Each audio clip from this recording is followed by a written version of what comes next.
하나님의 교회라고 일컬어지는 하나님교 세 번째 마지막 시간입니다. 오늘은 하나님교 성장의 비결을 중점적으로 알아보고 그리고 전체 결론을 내리고자 합니다. 제가 하나님교를 연구하면서 놀랐던 것은 이단으로 규정된 이 단체가 어떻게 이렇게 비약적인 성장을 할 수 있었는가 였습니다. 하나님교는 우리나라에 현존하는 이단 종파 가운데 최대의 추종자를 가지고 있는 것으로 알려져 있습니다. 그들의 인터넷 홈페이지에는 2018년 통계로 세계 175개국의 7,500여 교회와 등록 교인 300만 명이라고 되어 있습니다. 실제로는 거기에 턱없이 모자랄 것으로 추정되지만 어쨌든 어마어마한 성장력을 가지고 있는 것은 사실입니다. 하나님 교회의 성장 비결이 있다면 그것은 무엇일까요? 저는 그것을 두 가지로 파악합니다. 하나는 쉽고 설득력 있는 성경 해석입니다. 물론 앞에서 본 것처럼 그들의 성경 해석은 한마디로 말해서 신학적으로 엉터리입니다. 그런데 신학을 모르는 사람들에게는 그들의 해석이 이치에 맞는 것 같고 설득력 있게 다가오는 데다가 무엇보다도 이해하기 쉽다는 것입니다. 저는 현대의 신학에 불만이 많은 편인데 그 한 가지 이유는 너무 어렵다는 것입니다. 신학이 너무 어려워서 일반인으로서는 도저히 이해할 수가 없습니다. 교회의 일반 성도들에게는 현대의 신학은 있으나 마나입니다. 아니 오히려 부작용이 더 크지 않을까 생각됩니다. 두 가지 면에서 그렇습니다. 어려운 신학을 배우면 그 결과는 첫째, 교만해지기 쉽고 둘째, 성경과 멀어지기 쉽습니다. 물론 다 그렇게 된다는 것은 아니고 그렇게 되기 쉽다는 것입니다. 어려운 신학을 공부한다는 것은 소화력이 약한 사람이 고기를 먹는 것과 같습니다.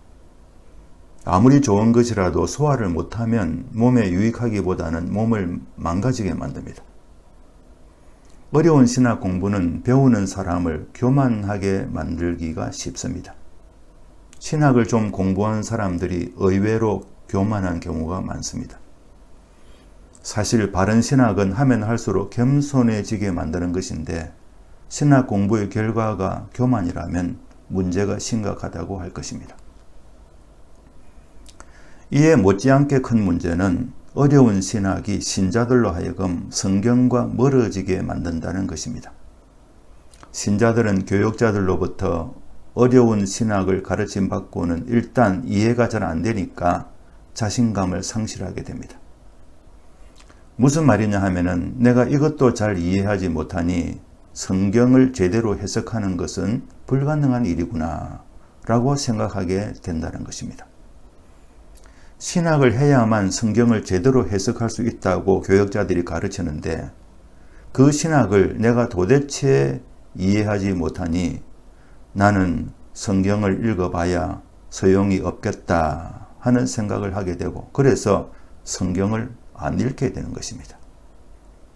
그러니까 신학의 난해함이 일반 신자들로 하여금 성경을 읽어도 이해할 수 없는 책으로 여기게 함으로써 아예 성경 읽기를 포기하게 만드는 것입니다. 이것이 얼마나 심각하고 비극적인 일입니까? 그런데 하나님교는 어떻습니까? 잘못된 내용의 신학이지만 일단 쉽고 설득력 있게 가르치니 사람들이 거기에 빠져서 헤어나지 못하고 있는 것입니다. 그래서 저는 하나님교가 성경을 쉽게 해석하는 것 그 자체에는 우리가 벤치마킹할 필요가 있다고 생각합니다. 우리도 성경 해석을 그리고 신학을 좀 쉽게 하자는 것입니다. 괜히 어려운 신학을 한다고 규정한 시간과 재능과 물질을 낭비하지 말고 성경적인 신학, 교회를 든든하게 세울 수 있는 알기 쉬운 신학을 하자는 것입니다.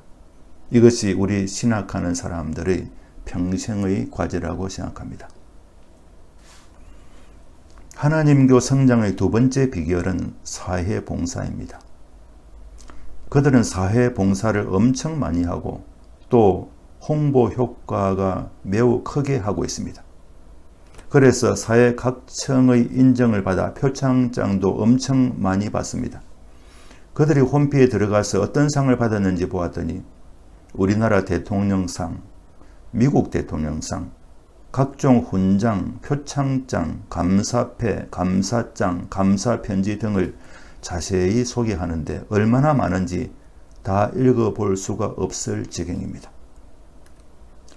이것 자체는 그들의 얄팍한 속내를 보여주는 것으로 무시할 수도 있지만 문제는 일반 사람들은 이것을 보고 하나님교를 좋은 종교로 인식하게 된다는 것입니다. 성경도 알아듣기 쉽게 잘 가르치지 우리나라 대통령 심지어 미국 대통령도 인정하고 표창을 하지 이렇게 되면은 이것을 이단이라고 의심할 소지가 없어지게 되는 것입니다.